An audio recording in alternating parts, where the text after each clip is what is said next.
Between the Pages is brought to you by the Montreal Review of Books. Hi there, and welcome to another episode of Between the Pages. I'm your host, Dimitri Nasrallah, and on today's episode, we're exploring Montreal's food culture.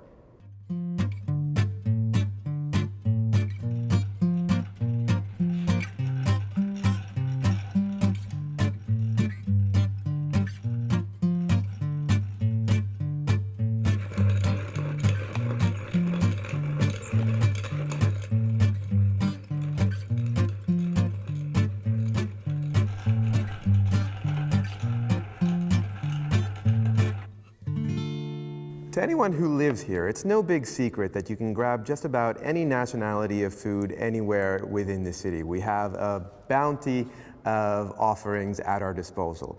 But in recent years, the underlying philosophy as to what we want from a food experience and how we want to dine has seemed to be evolving. Today we sit down with three food experts to discuss just what is happening within Montreal's restaurant community, what's happening with our food, and what's happening with our food writing. Our first guest today is Montreal Gazette food critic Lesley Chesterman.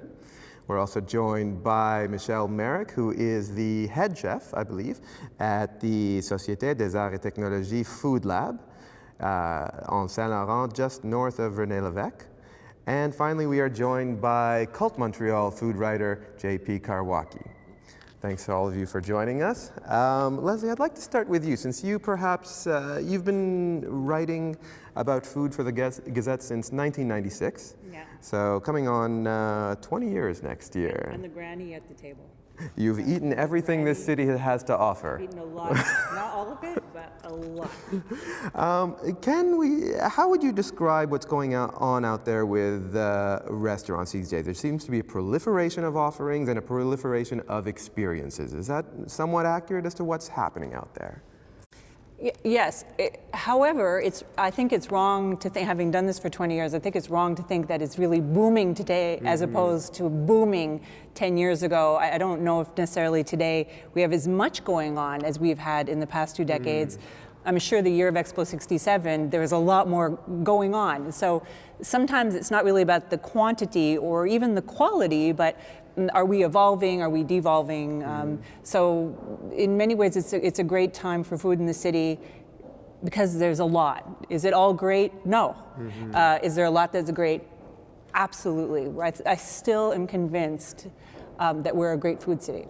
We're seeing a lot more, high-end fare moving into newer neighborhoods, though, with newer themes, newer approaches. How important is the combination of food, neighborhood, and theme? It seems to be the differentiation factor you read about a lot these days. Well, theme can mean many things. So you can have a restaurant that has a certain ethnic background. And I don't like the way when we talk about ethnic that we say, oh, if it's a Middle Eastern restaurant, it's ethnic, but if it's French, it's not ethnic. When I mean ethnic, it could be Italian or French, so that you're getting food from a certain country, no matter what that country is. So that's a theme. You can have, there's almost this kind of nouveau hipster theme that is new to me. But a lot of themes these days are really based on the personality of a chef.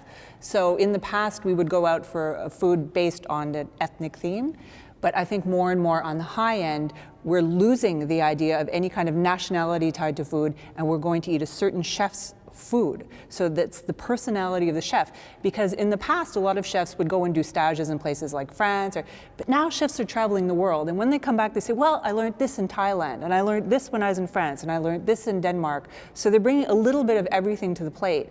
So I think we're seeing personality on the plate more than necessarily anything that's classically defined. So, and that's great, except it puts huge amounts of pressure on chefs to constantly be creative. Because before you were more or less copying food from a canon of a certain style or a certain chef. We were great copiers before, but now we're creators.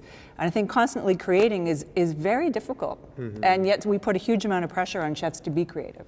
So there's this trend towards, I guess, an auteur mentality within cooking. And that evolves to the front end of the restaurant too. We see a lot, restaurants seem a lot more exclusive than they used to. They don't really seem as welcoming. Unapproachable? Yes. Is that a drawback of this tourism? Well, it's a different kind of unapproachable. So before, when I was young, when I was 18, I went to Leal for dinner, and I was so nervous, I was shaking. I remember I was sitting there in my cowboy boots, because it was like 1984. And with my big Madonna bangs, and I was so nervous to be eating in that restaurant, and I don't feel the same kind of nervousness today. Today it's a little bit of, I think there's a little bit of pretentiousness that you have to, sometimes in some restaurants, this isn't always the case, but sometimes you may feel that you're not foodie enough. Mm-hmm. You don't know that, you don't you like something so simple, so it's a little bit of this foodie culture that has maybe raise the bar, and some people are intimidated by that. There's nothing wrong if you want to go and eat at Gibby's. Some people want to eat at Gibby's, and that's fine. It's really just about eating. Not everybody wants an experience. So when you go to a restaurant with a little bit more of an experience, sure. And if you go to these big restaurants outside of Montreal, you can feel nervous. I actually laugh. When it gets really, really pretentious, I start laughing. Like I start giggling. Once a waiter told me he had a PhD in foie gras, and I just burst out laughing because I thought, like, where did you get that? I didn't even think it was true. But so he was trying so hard to be, great. And it would be better. Everybody has to eat in a restaurant where they feel welcome and happy. And if you end up feeling like a loser, that's not good. You were joking during the break about how when you first started writing about food, you had to fax in your articles. So much has changed because of the internet. How has it changed food writing in general? Well, it's funny because I remember really early on taking about 15 minutes to download a recipe on Martha Stewart's site. And I was sitting there waiting, and I was so excited. But it changed everything for restaurant reviewing because suddenly we weren't five voices in the city.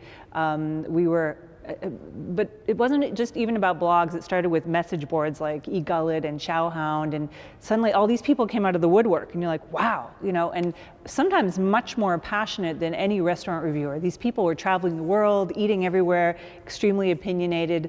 And then also when you think about it, cookbooks changed drastically too, because suddenly if you could get a recipe off Martha Stewart or Epicurious, you weren't rushing out to buy cookbooks just for recipes. You were buying cookbooks, later on for a voice or a style or recipes you couldn't find. But suddenly that blocked out the whole need for cookbooks. And so then all these blogs burst onto the scene, and you would read all these restaurant reviews. And for me, we were kind of also shoved, in a way, we were these anonymous people hiding behind menus, and suddenly you would see bloggers with their picture there, and we thought, oh, you're not following the rules, we have these rules, you're not following the rules. But then gradually we also stopped following some of the rules that we had because we had to get with the program. Speaking of experience, Michelle. I thought you were going to say, speaking of losers. Speaking of losers. No, I would never use that segue. Speaking of experience, the Foodlab is a quintessentially experience type of location. I mean, you do not go to Foodlab for a traditional dinner. I would disagree. Well, the plates are quite small. There's a lot. It's a very, noisy environment. There's a lot going on there. The drinks are equal to the food. Someone's given some thought to the variables and to how they're positioned with each other. What went into the thinking behind this environment?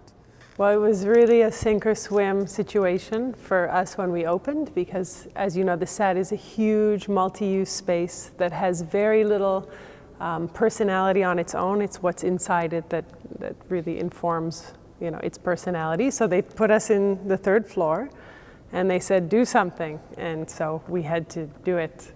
And it's been evolving since then, and now we have, we started with nothing, so I'm very happy to say that we do have the equipment necessary now, after 5 years, to do this thing. But still, it's challenging for me to have my personality in a space that is always changing.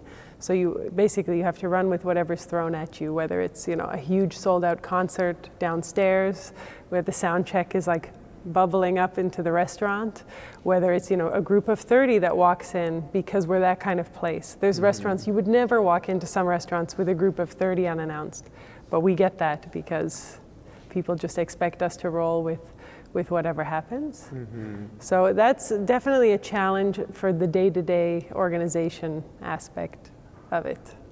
And speaking of the auteur chef, you're front and center a lot. You do a lot of media for the restaurant. We've seen your face with various articles. And your kitchen's a pretty public place. There is no privacy at the SAT Foodlab. I mean, was that part of the experience you were looking for, or was that just part of like a happenstance or offshoot? It's definitely a happenstance. I've worked in semi-open kitchens before, and I find them very, not stressful, but I'm used to it now, obviously, because this one's fully open. But when I first started, a semi-open kitchen, you definitely had to think about everything that you did. You're very aware of yourself, of the way your station is set up, etc. But it literally, we had no choice. There are no walls in the room, so. And I think a few years ago, people were really interested in seeing what happened in a kitchen. Now, my feeling is we're moving more away from that. Maybe people don't want to know anymore what happens in the kitchen. Maybe we can get some walls, but I think it keeps you honest. You also embellish the experience with monthly, or at least bi-monthly, themes towards your cuisine. I mean, it's more than just the environmental experience. The menu is an experience that keeps changing, and you're always creating. How do you find customers react to that? Well, we have some customers that really love the change because we have a lot of regulars. So for them, it's exciting to show up, and we don't have one dish that's been with us since, for better or worse, we don't have one dish that's like our classic signature dish. I say we, but now it's me because my co-chef left a few months ago. But anyways, sometimes I romanticize the idea of having like a stable menu that, because some of my favorite restaurants, they've literally never changed their menu, and I think that takes a certain amount of guts in this day and age to just say, this is what we do it beautifully. And if you don't want this, then don't come here. And I respect that. That's the kind of place that I like to eat in. But funnily enough, it's not the kind of restaurant that I run. So that's something I have to ask myself. Is this a new clientele that's coming in? The ones that want this constant change, that want this curation of sorts when it comes to their food? Well, definitely we cater to a lot of younger people, people who are on their way to the theater, or people who are going to a show downstairs, or people who, are downtown for whatever reason. I think social media also has this like drive for new news.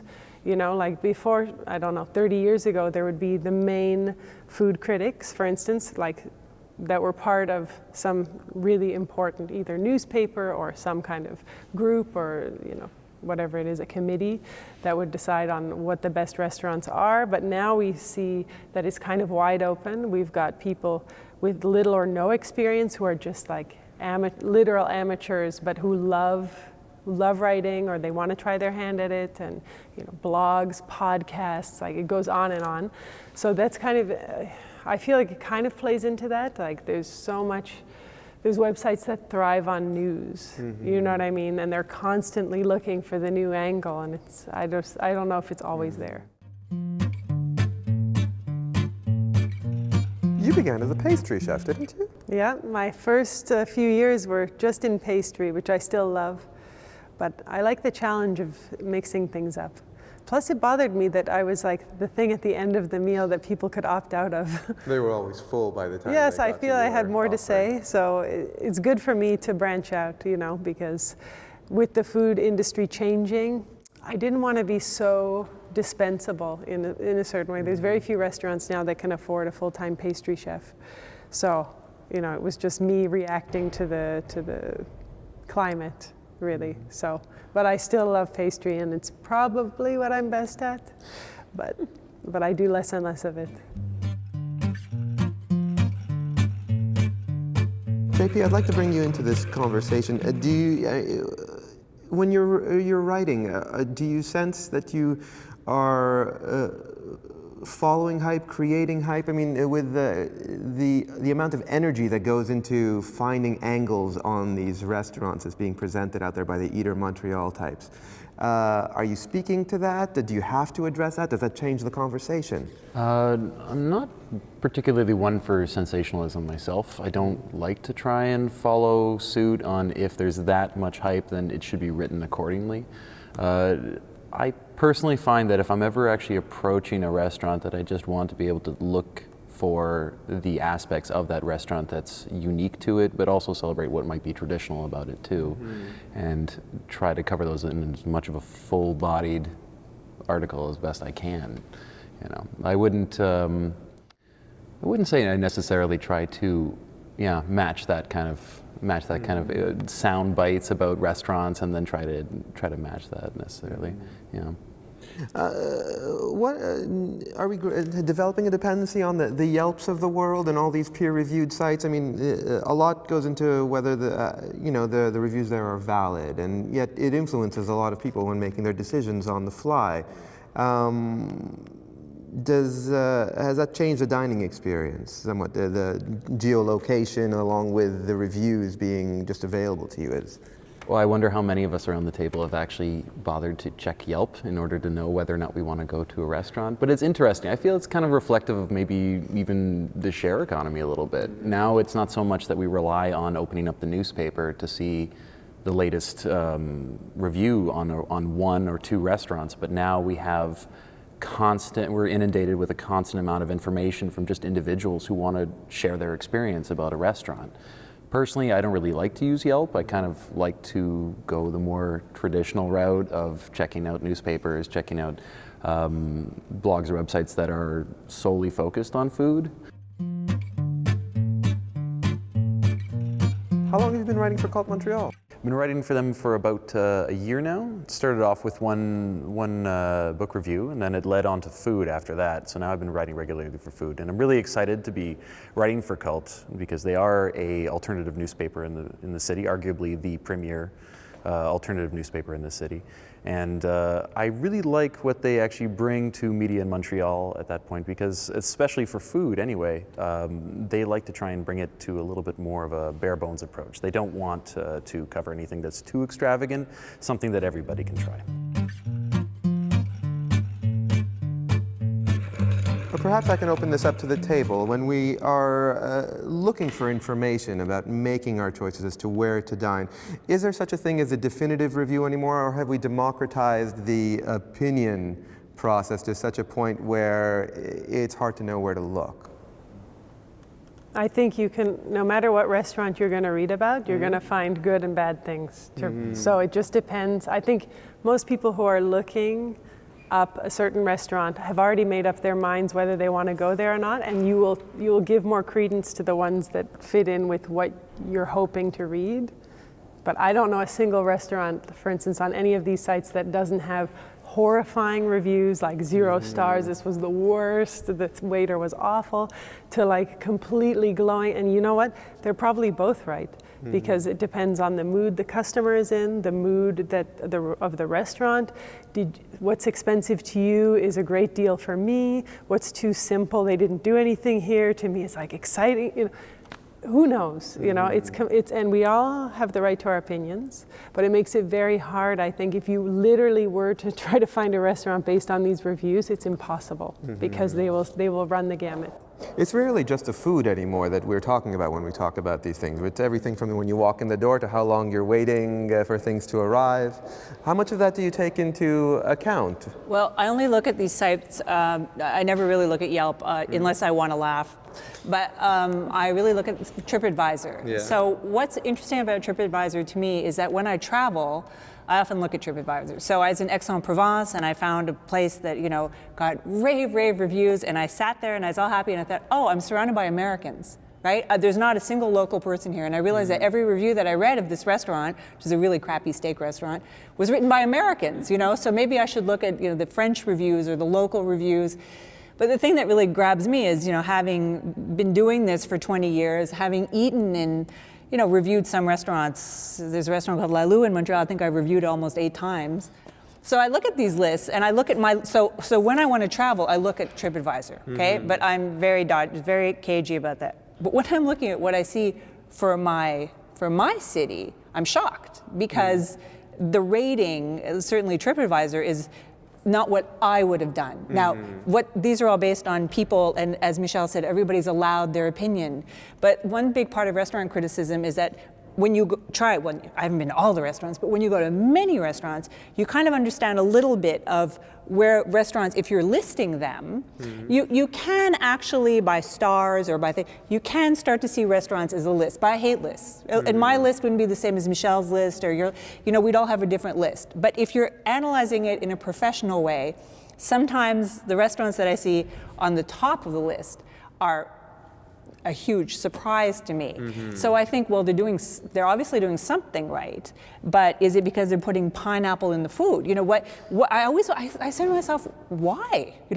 Wow, why? So it's kind of an enigma. I just can't explain the reason. And actually, when you look at the critics in Montreal who write for newspapers, because I also read blogs, but that's a lot to keep track of. So I read all the other newspaper critics.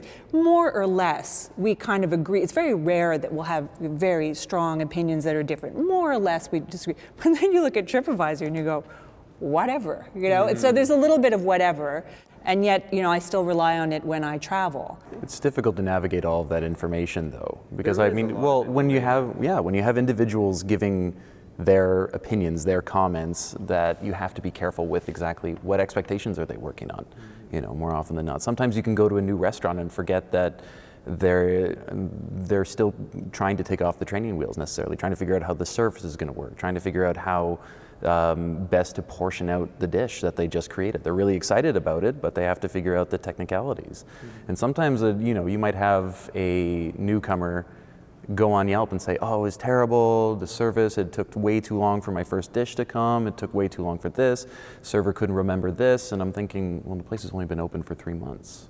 So you have to cut them a bit of slack at that point, And other times, I think there's going to be a bit of bias maybe towards an American going abroad and then saying I want a steakhouse. So of course, when you find it, it might be the best thing that you've ever eaten. But maybe if you're in Paris, you should try raclette instead of just trying to get an 8-ounce prime rib, Right.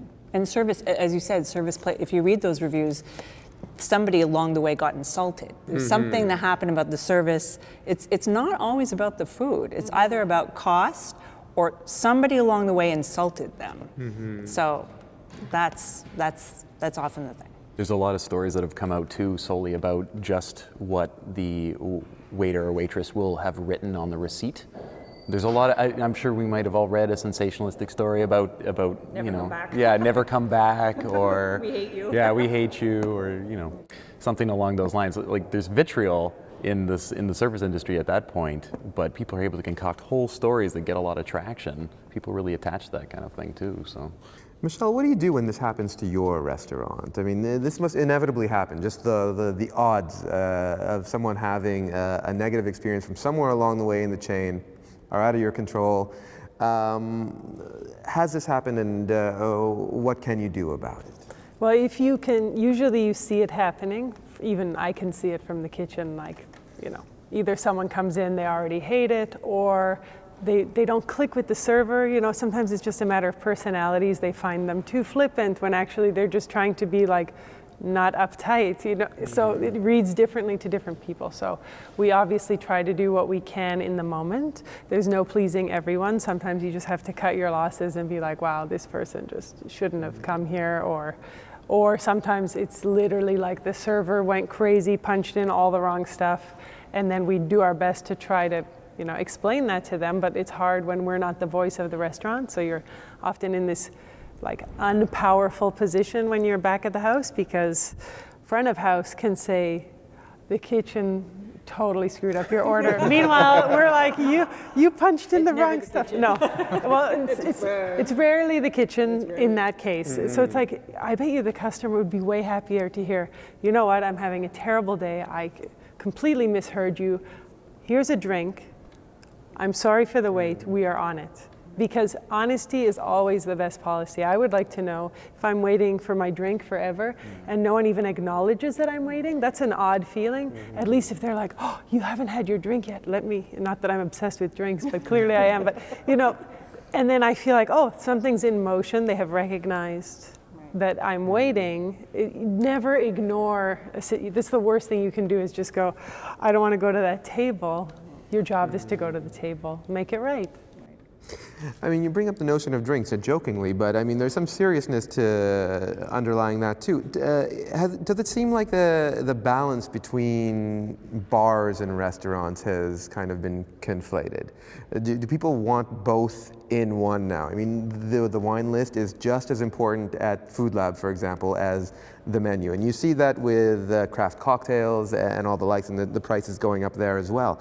How do people want to have it both ways these days? Do they want that louder, more boisterous bar atmosphere with their food and those drinks?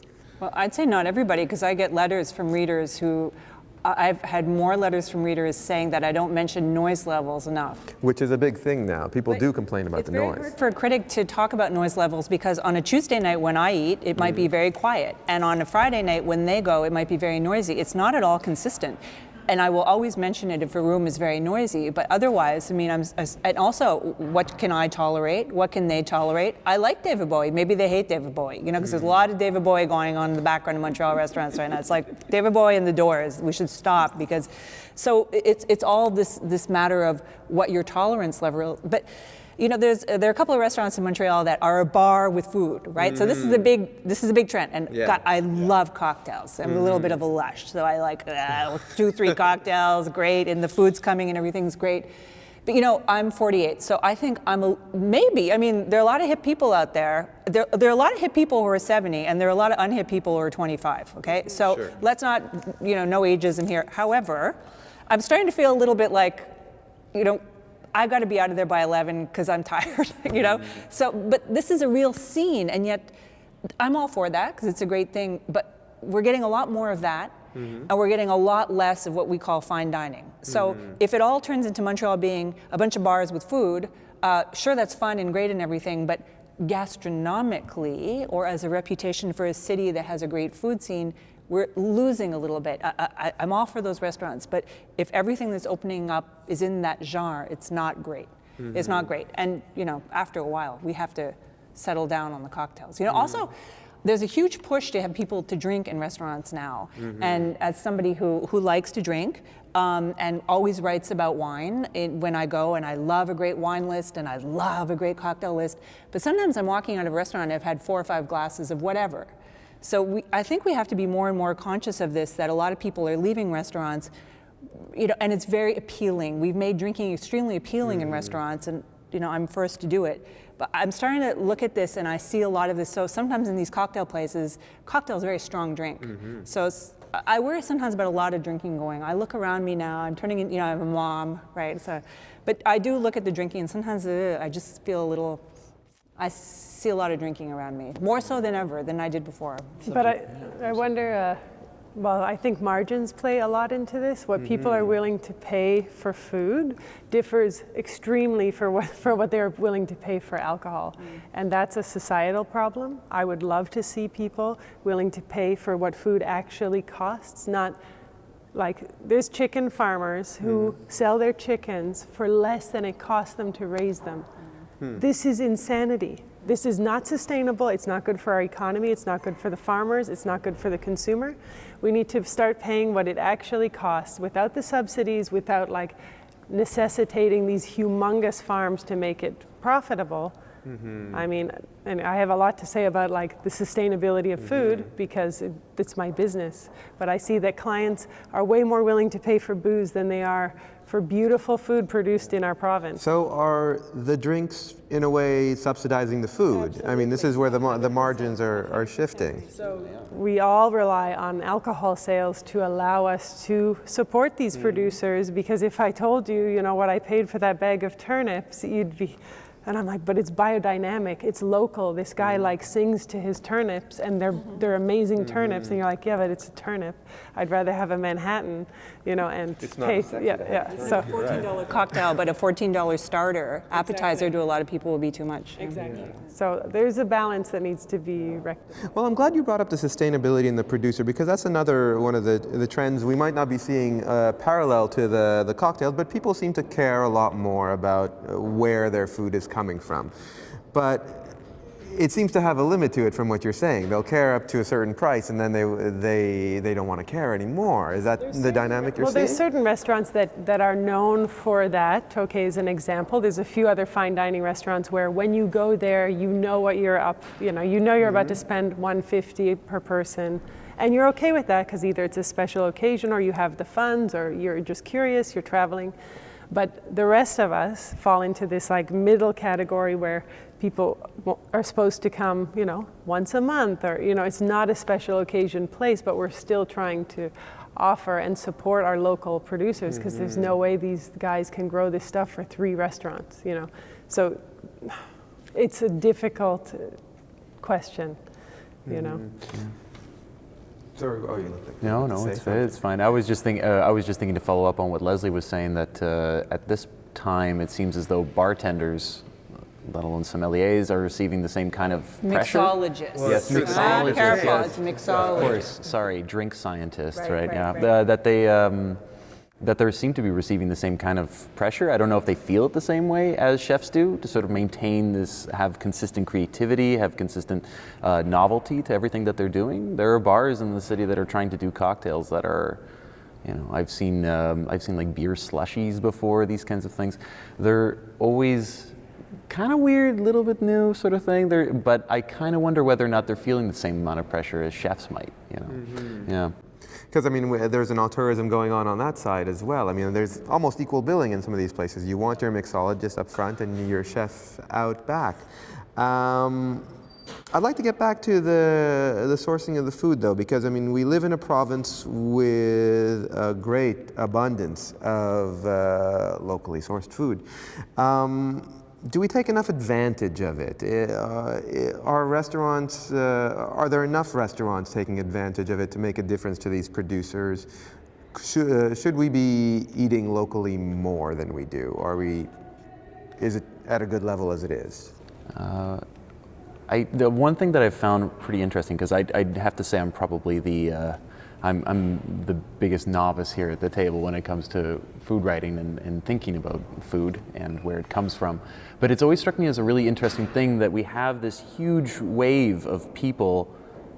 We have this huge wave of people that are incredibly interested and excited about food, with that much energy, and you have that much cohesion between everybody and willing to think about the same topic, that it's kind of interesting that the topic of where we're coming from with our food, the ethical ramifications of what we do when we're going to restaurants, the ethical ramifications of where we get our ingredients from, even if we're cooking at home, doesn't happen as much. It's usually still treated as small enclaves, as opposed to something that could be a very powerful driving force when it comes to this kind of industry.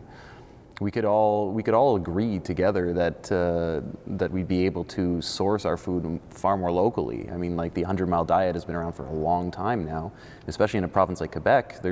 We're not worse for wear when it comes to having enough ingredients on the dish to make it interesting and still make it palatable. But we also have a problem with seasons here. Yeah. So our great prolific summer season is really not June. Mm-hmm. We don't even have June really, except for asparagus. And then really half of July we don't have either. It's really August, September, end of July. So we're looking for so many ingredients at a very small window.